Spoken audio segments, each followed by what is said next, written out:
Chapter 22.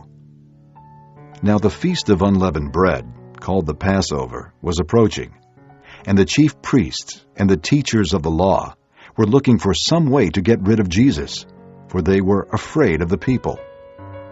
Then Satan entered Judas, called Iscariot, one of the 12. And Judas went to the chief priests and the officers of the temple guard and discussed with them how he might betray Jesus. They were delighted and agreed to give him money. He consented and watched for an opportunity to hand Jesus over to them when no crowd was present. Then came the day of unleavened bread, on which the Passover lamb had to be sacrificed. Jesus sent Peter and John, saying, "Go and make preparations for us to eat the Passover." "Where do you want us to prepare for it?" they asked. He replied, "As you enter the city, a man carrying a jar of water will meet you. Follow him to the house that he enters, and say to the owner of the house, 'The teacher asks, where is the guest room where I may eat the Passover with my disciples?' He will show you a large upper room, all furnished. Make preparations there." They left and found things just as Jesus had told them. So they prepared the Passover. When the hour came, Jesus and his apostles reclined at the table. And he said to them, "I have eagerly desired to eat this Passover with you before I suffer. For I tell you, I will not eat it again until it finds fulfillment in the kingdom of God." After taking the cup, he gave thanks and said, "Take this and divide it among you. For I tell you, I will not drink again of the fruit of the vine until the kingdom of God comes." And he took bread, gave thanks, and broke it, and gave it to them, saying, "This is my body given for you. Do this in remembrance of me." In the same way, after the supper, he took the cup, saying, "This cup is the new covenant in my blood, which is poured out for you. But the hand of him who is going to betray me is with mine on the table. The Son of Man will go as it has been decreed, but woe to that man who betrays him."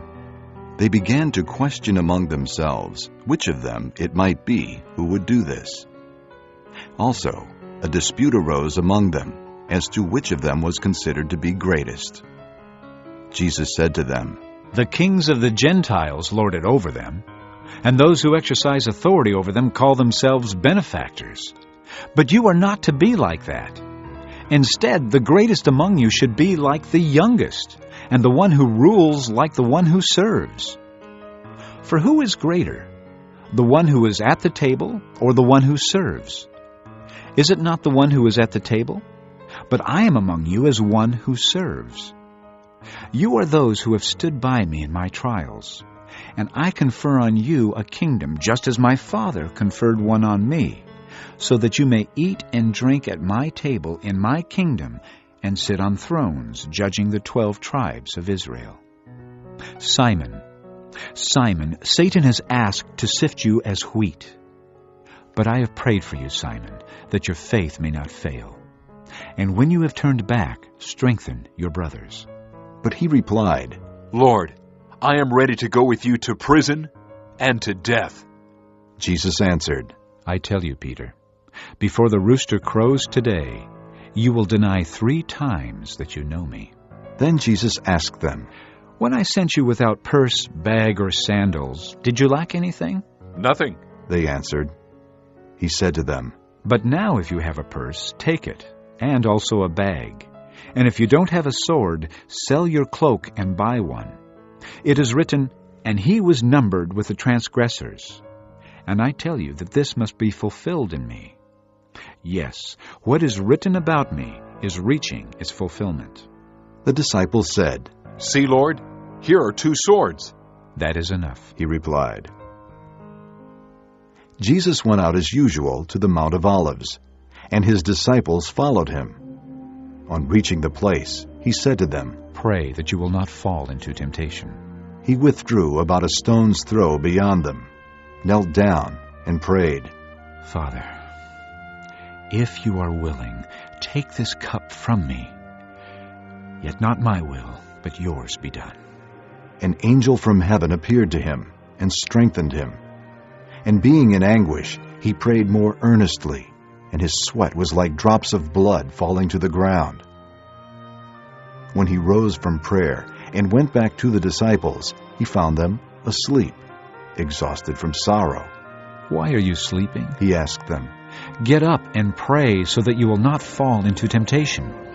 While he was still speaking, a crowd came up, and the man who was called Judas, one of the 12, was leading them. He approached Jesus to kiss him, but Jesus asked him, "Judas, are you betraying the Son of Man with a kiss?" When Jesus' followers saw what was going to happen, they said, Lord, should we strike with our swords? and one of them struck the servant of the high priest, cutting off his right ear. But Jesus answered, "No more of this." and he touched the man's ear and healed him. Then Jesus said to the chief priests, the officers of the temple guard, and the elders who had come for him, "Am I leading a rebellion that you have come with swords and clubs? Every day I was with you in the temple courts, and you did not lay a hand on me. But this is your hour, when darkness reigns." Then seizing him, they led him away and took him into the house of the high priest. Peter followed at a distance. But when they had kindled a fire in the middle of the courtyard and had sat down together, Peter sat down with them. A servant girl saw him seated there in the firelight.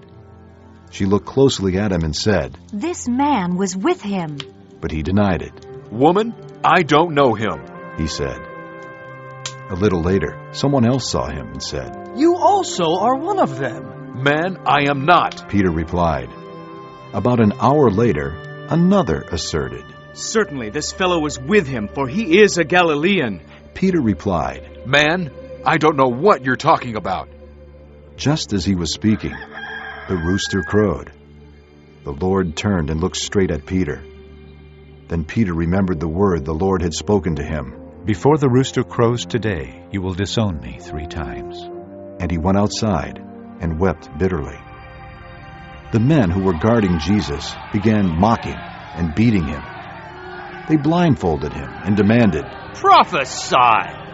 Who hit you?" and they said many other insulting things to him. At daybreak, the council of the elders of the people, both the chief priests and teachers of the law, met together, and Jesus was led before them. "If you are the Christ," They said. tell us." Jesus answered, If I tell you, you will not believe me. And if I asked you, you would not answer. But from now on, the Son of Man will be seated at the right hand of the mighty God." They all asked. "Are you then the Son of God?" He replied. "You are right in saying I am." Then they said, "Why do we need any more testimony? We have heard it from his own lips."